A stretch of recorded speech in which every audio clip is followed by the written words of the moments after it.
Hello friends, आज हम discuss करेंगे स्ट्रक्चरल और कॉन्स्टिट्यूशनल आइसोमेरिज्म के बारे में। देखिए, स्ट्रक्चरल या कॉन्स्टिट्यूशनल आइसोमर्स की बात करें तो ये ऐसे आइसोमर्स होते हैं जिनके स्ट्रक्चर्स डिफरेंट होते हैं, या हम कह सकते हैं इनके जो एटम्स हैं वो डिफरेंट वे में कनेक्टेड होते हैं। अब इस फिनोमिना को हम स्ट्रक्चरल और कॉन्स्टिट्यूशनल आइसोमेरिज्म कहेंगे। अब इस आइसोमेरिज्म को हम फर्दर 6 टाइप्स में सब डिवाइड करते हैं। इसमें फर्स्ट पॉइंट हो जाएगा चेन और स्केलेटल और न्यूक्लियर आइसोमेरिज्म। देखिए, ये आइसोमर्स ऐसे कंपाउंड्स होते हैं जिनका मॉलिक्यूलर फार्मूला तो सेम होता है, लेकिन मॉलिक्यूल की जो कार्बन चेन होती हैं वो डिफरेंट वे में अरेंज रहती हैं, और इस फिनोमिना को हम चेन या स्केलेटल या न्यूक्लियर आइसोमेरिज्म कहते हैं। अब इसको एग्जाम्पल से समझते हैं। देखिए, यहाँ पर मॉलिक्यूलर फार्मूला C4H10 है। अब N ब्यूटेन की बात करें तो इसका मॉलिक्यूलर फार्मूला भी C4H10 होता है, और 2 मिथाइल प्रोपेन की बात करें या आइसोब्यूटेन की बात करें तो इसका मॉलिक्यूलर फार्मूला भी C4H10 होता है। लेकिन इन दोनों कंपाउंड्स की जो कार्बन चेन है वो डिफरेंट वे में अरेंज होती हैं। जैसे N ब्यूटेन की बात करें तो इसकी जो कार्बन चेन है वो स्ट्रेट होती हैं, और आइसोब्यूटेन की बात करें तो इसकी जो कार्बन चेन है वो ब्रांच्ड फॉर्म में होती हैं। इसी तरह से C4H10O मॉलिक्यूलर फार्मूला की बात करें तो इससे 3 पॉसिबल कंपाउंड्स बन सकते हैं। पहला हो जाएगा N ब्यूटाइल अल्कोहल, दूसरा हो जाएगा आइसोब्यूटाइल अल्कोहल, और तीसरा हो जाएगा टर्सरी ब्यूटाइल अल्कोहल। अब इसमें से जो N ब्यूटाइल अल्कोहल है उसकी कार्बन चेन स्ट्रेट होती हैं, और जो बाकी 2 कंपाउंड्स हैं उसकी जो कार्बन चेन है वो ब्रांच फॉर्म में होती हैं। तो इस तरह से इन तीनों आइसोमर्स को हम चेन या स्केलेटल या न्यूक्लियर आइसोमर्स कहते हैं। फिर बात करते हैं पोजीशन आइसोमेरिज्म की।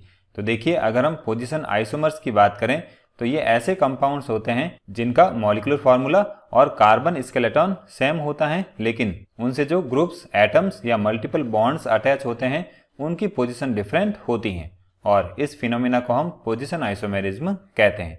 अब इसको एग्जाम्पल से समझते हैं। यहाँ पर हम पहले C3H8O मॉलिक्यूलर फार्मूला ले रहे हैं। अब इससे अल्कोहल के 2 कंपाउंड्स पॉसिबल होते हैं, प्रोपेन 1 ऑल और प्रोपेन 2 ऑल।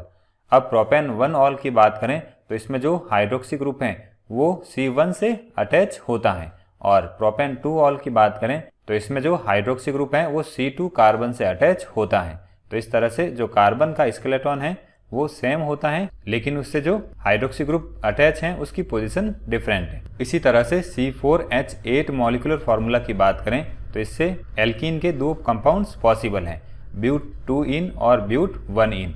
अब ब्यूट 2 इन की बात करें तो इसमें जो डबल बॉन्ड है वो C2 कार्बन से स्टार्ट होता है, और ब्यूट 1 इन की बात करें तो इससे जो डबल बॉन्ड है वो C1 कार्बन से स्टार्ट होता है। फिर बात करते हैं फंक्शनल आइसोमेरिज्म की। तो देखिए, फंक्शनल आइसोमर्स ऐसे कंपाउंड्स होते हैं जिनका मॉलिक्यूलर फार्मूला तो सेम होता है, लेकिन उन कंपाउंड्स के जो फंक्शनल ग्रुप्स हैं वो डिफरेंट होते हैं। अब इस फिनोमिना को हम फंक्शनल आइसोमेरिज्म कहते हैं। अब इसको एग्जाम्पल से समझते हैं। पहले बात करते हैं C2H6O मॉलिक्यूलर फार्मूला की। देखिए, इस मॉलिक्यूलर फार्मूला से इथाइल अल्कोहल और डाई मिथाइल ईथर पॉसिबल होते हैं। अब इथाइल अल्कोहल का जो फंक्शनल ग्रुप है वो अल्कोहल होता है, और डाई मिथाइल ईथर में ईथर फंक्शनल ग्रुप प्रेजेंट होता है। तो इस तरह से इन दोनों कंपाउंड्स का मॉलिक्यूलर फार्मूला तो सेम है, लेकिन फंक्शनल ग्रुप डिफरेंट है, तो इनको हम फंक्शनल आइसोमर्स कहते हैं। इसी तरह से C2H4O2 मॉलिक्यूलर फार्मूला से इथेनोइक एसिड और मिथाइल मिथेनॉइड पॉसिबल होते हैं।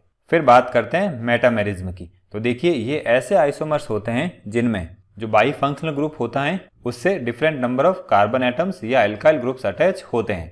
जैसे ये हो जाएंगे कुछ बाई फंक्शनल ग्रुप्स। अब इस तरह के जो आइसोमर्स होते हैं उनको हम मेटामर्स कहते हैं, और इस फिनोमिना को हम मेटामेरिज्म कहते हैं। देखिए, मेटामेरिज्म ऐसे कंपाउंड्स एग्जिबिट करते हैं जो कि सेम फैमिली से बिलोंग करते हैं, या हम कह सकते हैं जो कि सेम फंक्शनल ग्रुप से बिलोंग करते हैं। अब इसको एग्जाम्पल से समझते हैं। पहले बात करते हैं C4H10O मॉलिक्यूलर फार्मूला की। तो देखिए, इससे ईथर के 3 कंपाउंड पॉसिबल होते हैं, इथॉक्सी इथेन, 1 मिथॉक्सी प्रोपेन और 2 मिथॉक्सी प्रोपेन। अब इथॉक्सी इथेन की बात करें तो इसमें ऑक्सीजन से दोनों तरफ इथाइल ग्रुप अटैच है। फिर 1 मिथॉक्सी प्रोपेन की बात करें तो इससे ऑक्सीजन की एक तरफ मिथाइल ग्रुप प्रेजेंट है और दूसरी तरफ प्रोपाइल ग्रुप प्रेजेंट है। इसी तरह से 2-मिथॉक्सीप्रोपेन की बात करें तो इसमें ऑक्सीजन से एक तरफ मिथाइल ग्रुप प्रेजेंट है और दूसरी तरफ आइसोप्रोपाइल ग्रुप प्रेजेंट है। तो इस तरह से इस बाइफंक्शनल ग्रुप से जब different number of carbon atoms या डिफरेंट एल्काइल ग्रुप्स अटैच होते हैं तो उनको हम मेटामर्स कहते हैं और इस फिनोमिना को हम मेटामेरिज्म कहते हैं। इसी तरह से इस मॉलिक्यूलर फॉर्मूला की बात करें तो इससे कीटोन के 3 कंपाउंड्स पॉसिबल होते हैं, पेंटेन 3 ऑन, पेंटेन 2 ऑन और 3-मिथाइल ब्यूटेन 2 ऑन। अब देखिए यहाँ पर इन दोनों कंपाउंड्स की बात करें तो ये मेटामेरिज्म के साथ साथ पोजीशन आइसोमेरिज्म भी शो करते हैं, क्योंकि यहाँ पर जो फंक्शनल ग्रुप की पोजीशन है वो डिफरेंट होती है। फिर बात करते हैं टोटोमेरिज्म की। तो देखिए ऐसे स्ट्रक्चरल और कॉन्स्टिट्यूशनल आइसोमर्स जो कि एटम या ग्रुप के माइग्रेशन से 2 तरह के कंपाउंड्स बनाते हैं और वो दोनों कंपाउंड्स एक दूसरे के साथ रैपिड इक्विलिब्रियम में रहते हैं, तो इन कंपाउंड्स को हम टोटोमर्स कहते हैं और इस इक्विलिब्रियम को हम टोटोमेरिज्म कहते हैं। अब इसका मोस्ट इंपॉर्टेंट एग्जाम्पल हो जाएगा कीटो इनॉल टोटोमेरिज्म। तो देखिए कीटो इनॉल टोटोमेरिज्म की बात करें तो इसमें कीटो ग्रुप और इनॉल ग्रुप के बीच में इक्विलिब्रियम रहता है। अब कीटो ग्रुप को हम इस तरह से रिप्रेजेंट करते हैं और इनॉल का मीनिंग है इन प्लस ऑल, मीन्स वहां पर डबल बॉन्ड प्रेजेंट होता है और एक हाइड्रोक्सी ग्रुप प्रेजेंट होता है। अब एल्डिहाइड की बात करें तो इसमें CO ग्रुप प्रेजेंट है तो ये कीटो फॉर्म हो जाएगी और अगर यहाँ से एक H ऑक्सीजन पर शिफ्ट हो जाता है तो डबल बॉन्ड यहाँ आ जाएगा तो ये इसकी इनॉल फॉर्म बन जाएगी। ये हो जाएगा इन मीन्स डबल बॉन्ड और ये हो जाएगा हाइड्रोक्सी ग्रुप जिसके लिए हम ऑल सफिक्स यूज करते हैं। इसी तरह से एसीटोन की बात करें तो ये कीटो फॉर्म होती हैं और प्रॉप 1 इन 2 ऑल की बात करें तो ये एसीटोन की इनॉल फॉर्म होती हैं। इसी तरह से नाइट्रो और एसी नाइट्रो भी एक दूसरे के साथ इक्विलिब्रियम में रहते हैं और टोटोमेरिज्म शो करते हैं। फिर बात करते हैं रिंग चेन आइसोमेरिज्म की। तो देखिए इसमें हम ओपन चेन और साइक्लिक कंपाउंड्स लेते हैं जिनके मॉलिक्यूलर फार्मूला सेम होते हैं और उन कंपाउंड्स को हम रिंग चेन आइसोमर्स कहते हैं। अब जो फिनोमिना है उसको हम रिंग चेन आइसोमेरिज्म कहते हैं। पहले बात करें C3H6 की तो इससे प्रोपीन और साइक्लोप्रोपेन पॉसिबल होते हैं। ये हो जाएगा ओपन चेन कंपाउंड और ये हो जाएगा साइक्लिक कंपाउंड। इसी तरह से C3H4 से प्रोपाइन और साइक्लोप्रोपीन पॉसिबल होते हैं जिसमें ये हो जाएगा ओपन चेन कंपाउंड और ये हो जाएगा साइक्लिक कंपाउंड।